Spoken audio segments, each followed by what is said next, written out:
কি অবস্থা সবার? কেমন আছেন আপনারা? আশা করতেছি সবাই খুব ভালো আছেন। সো বেশ কিছুদিন যাবৎ রাজনীতি এবং ইতিহাস নিয়ে কথা বলতে বলতে খুব সম্ভবত কিছুটা বোর হয়ে গিয়েছি। সো আমার কাছে মনে হয়েছে আমরা টপিকটা কিছুটা চেঞ্জ করি এবং কিছুটা ভিন্ন ঘরানার কথা বলি আরকি। সেটা কি? সেই জিনিসটা হচ্ছে আজকে আমি ফিকশন নিয়ে কথা বলবো। আসলে ফিকশনের বিষয়টা কি এবং কেন বাস্তবিক অর্থে প্রতিটা মানুষের এই ফিকশন সম্পর্কে জানা উচিত এবং মানুষ কিন্তু বাস্তবিক অর্থে এক ধরনের ফিকশনাল ওয়ের মধ্যেই আছে। সো এই ব্যাপারটা খুবই গভীর এবং ডিপ যে আমি কি বললাম? আমি বললাম মানুষ বাস্তবিক অর্থেই ফিকশনাল ওয়ের মধ্যেই আছে। এর বাইরে আসলে মানুষ কেন সমগ্র জীবের যাওয়া সম্ভব নয়। তার ব্যাখ্যা আমি হয়তোবা করব। তার আগে আমি একটু বলি, আমার আসলে ফিকশনাল বা ফিকশনের প্রতি এক ধরনের ফ্যাচুয়েশন আছে এবং আমি এর প্রতি তীব্র অনুরাগ। সো আপনারা হয়তো অনেকেই জানেন যে আমি অনেক বছর ধরেই কয়েকটা বই লিখছি। আমার বইয়ের নাম হচ্ছে theory of minds, theory of Inception, god never dies.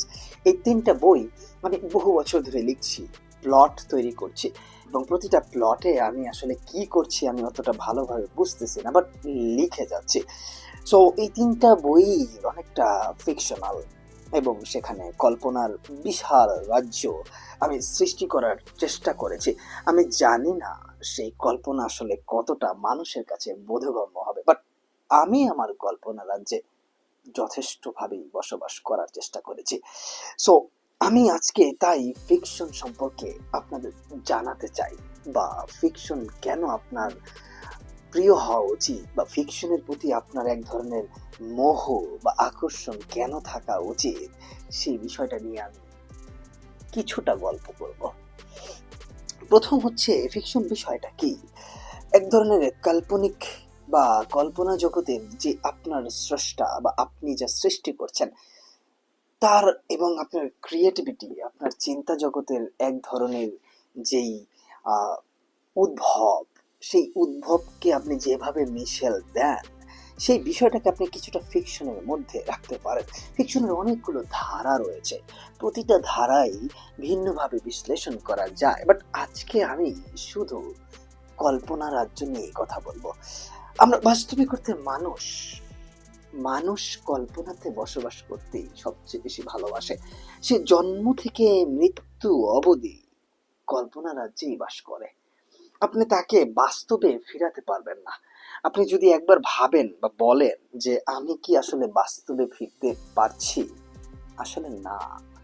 মানুষের পক্ষে বাস্তবে ফেরা সম্ভব নয়। সে যেহেতু কল্পনায় বাস করে, কিভাবে সে কল্পনায় বাস করে এই প্রশ্ন হয়তো বা আপনার আমার মধ্যে বহুবার আসছে।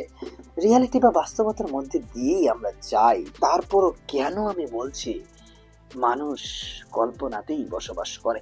কারণ মানুষের মধ্যে বা তার যদি কল্পনার জগৎ না থাকতো, তার বেঁচে থাকার অবলম্বন সৃষ্টিই হতো না। দেখেন, আপনি প্রতিটা মুহূর্ত যা ভাবছেন তা বাস্তবিক অর্থে বাস্তবে কতটুকু প্রতিফলিত হচ্ছে তাহা আপনার ভাববার বিষয়। সারা দিনে আপনি যা ভাবছেন তার 1 থেকে 2% আপনি বাস্তবতার মধ্য দিয়ে চিন্তা করতে পারছেন বা বাস্তবতার মধ্য দিয়ে যেতে পারছেন। বাকি পুরো অংশটাই আপনার কল্পনা বা কাল্পনিক চিন্তা বা কাল্পনিক ভাবনা। সো সো এই কাল্পনিক ভাবনায় আমরা কি করি নাই কাল্পনিক ভাবনায়। আমরা এই যে আমি যে বলছিলাম, আমি আমার প্রথম বইটা থিওরি অফ ইনসেপশন, যেই কাল্পনিক ভাবনায় আমি এমন কিছু একটা সৃষ্টি করার চেষ্টা করেছি যা আসলে আমার কল্পনায় চিন্তা করতে পারছে বা চিন্তা করেছে। গড নেভার ডাইজ, যেখানে আমি যুক্তি এবং লজিক দিয়েছি যে কারণ সৃষ্টি বা সৃষ্টিকর্তাকে আমরা সবসময়ের জন্য কল্পনাই চিন্তা করি, বা এটা আমাদের কল্পনা জগতের এক ধরনের আধ্যাত্মিক জগতের এক ধরনের শক্তি। আমরা ফিকশনাল ব্যাপারটাকে বাংলায় আধ্যাত্মিকতা বলতে পারি।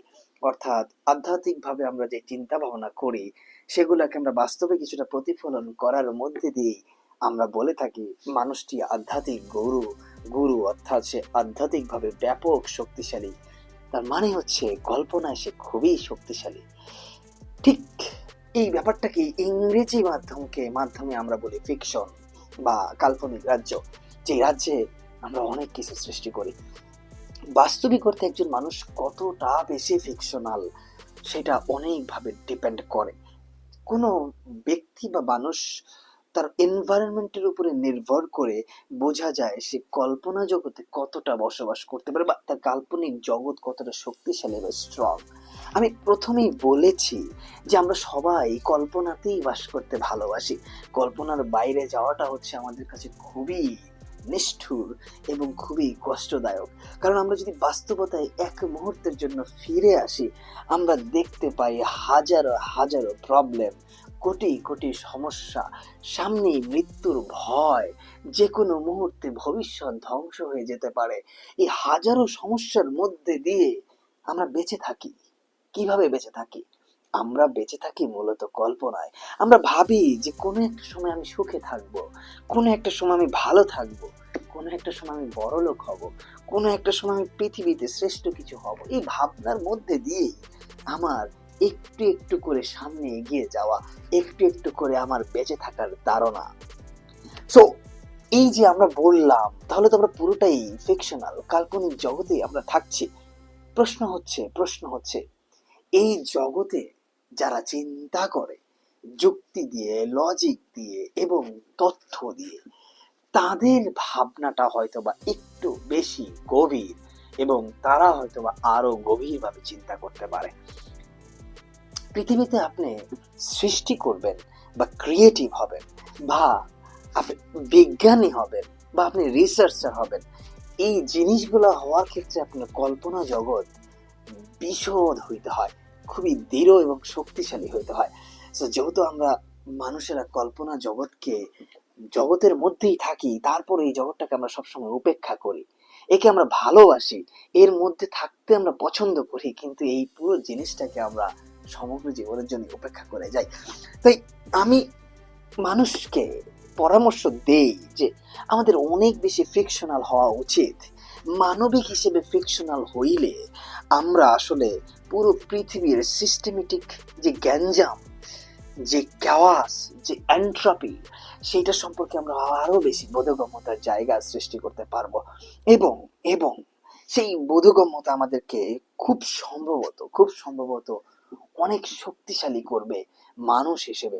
এবং এবং আমরা যেই স্রষ্টাকে খুঁজছি, আমরা যেই পৃথিবীকে খুঁজছি, আমরা যেই আমাকে খুঁজছি, এই প্রত্যেকটা খোঁজার অন্তর্নিহিত ভাব আমরা হয়তোবা কিছুটা হলেও খুঁজে পাবো বা বুঝতে পারবো।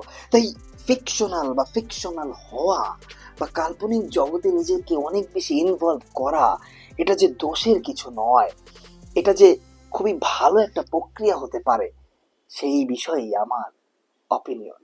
এবং সেটি আমি প্রমোট করছি না, সেটির পক্ষে আমি যুক্তি দিচ্ছি যে কাল্পনিক জগৎকে প্রাধান্য দিলে, কল্পনাতে অনেক বেশি সময় ইনভেস্ট করলে এবং আপনার জগৎকে আরো বেশি শক্তিশালী করলে, আপনি হয়তোবা আপনি কে বা আমি কে বা নিজেকে বা পৃথিবীকে বা প্রতিটা বিষয়কে আরো চমৎকার ভাবে বুঝতে শিখবেন। এই শেখাটাই হচ্ছে প্রকৃতি অর্থে শিক্ষিত হওয়া। একাডেমিক্যালি আমরা অনেক ইনফরমেশন পাই, তথ্য পাই, পড়াশোনা করি, অঙ্ক করি, বিজ্ঞান করি, বাংলা করি, ইতিহাস পড়ি, হিস্ট্রি থেকে শুরু করে রাজনীতি, প্রশাসন, সবকিছু নিয়ে পড়াশোনা আমরা হয়তো বা করি, কিন্তু সেই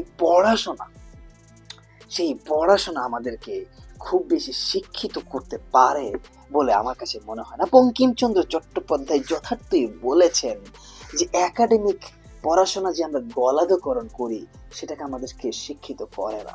আমাদের শিক্ষিত করে বাইরের বই, বাইরের জগৎ এবং অধিক তথ্য আহরণ, যেটি আহরণ করলে আমাদের কল্পনা জগৎ আরো প্রফাউন্ড, আরো শক্তিশালী হয়। যেই ব্যাপারটা মূলত ভিতর থেকে আপনাকে শিক্ষিত করে তোলে, এই ব্যাপারটাকে আমরা বোধগম্যতার জায়গায় নিয়ে আসতে পারি। দেখবেন এই ব্যাপারটার মধ্যে মানুষ যত বেশি ইনভলভ হবে, পৃথিবীতে ক্যাওয়াস, এন্ট্রপি, ঝগড়া, মারামারি, এই একে অপরের প্রতি যে হিংসা, হিংস্রতা, হানাহানি, এগুলা বহু অংশে কমে যাবে। তাই আমি বিনীত অনুরোধ করব, ফিকশনাল হওয়ার ক্ষেত্রে, কাল্পনিক জগৎকে আরো বড় করার ক্ষেত্রে আপনারা আরো বেশি বই পড়েন, অনেক বেশি মুভিজ দেখেন, অবশ্যই ফিকশনাল মুভিজ হইলে সেটা আরো বেশি ভালো হয়, তথ্যভিত্তিক মুভিজ হইলে সেগুলো আরো বেশি ভালো হয়। সিরিজ দেখেন, বই পড়েন এবং বন্ধুদের সাথে আড্ডায় এই কাল্পনিক তথ্যগুলাকে লজিক্যাল ওয়েতে উপস্থাপন করার চেষ্টা করেন, দেখবেন আপনার জগৎ সত্যিকার অর্থেই আরো বেশি ভালো হবে। এবং আপনি প্রতিটা দিনই যে কল্পনা জগতে থেকে থেকে বড় হচ্ছেন, প্রতিটা সময়ের মধ্যেই সেই জায়গাটাকে আরো বেশি সৌন্দর্যমণ্ডিত করতে পারবেন। সো এটাই ছিল আজকে আমার ফিকশনাল নিয়ে আলোচনা। আমি ভবিষ্যতে ফিকশনাল অনেক বই হয়তো বা রিভিউ করব, বা ফিকশন নিয়ে আরো অনেক বেশি কথা বলবো, আমার নিজের বই নিয়ে হয়তো বা আমি অনেক বেশি কথা বলবো। সেই সম্পর্কে কথা বলতে গিয়ে বা জানাতে গিয়ে আমাকে হয়তো বা বারবার এই ফিকশনাল বা ফিকশনের প্রতি ফিকশনের উপরে আমাকে অনেক বেশি নির্ভর করতে হতে পারে। তাই আজকে এই বিষয়টি নিয়ে কথা বলা হলো। সবাইকে ধন্যবাদ। আল্লাহ হাফেজ। Bye bye.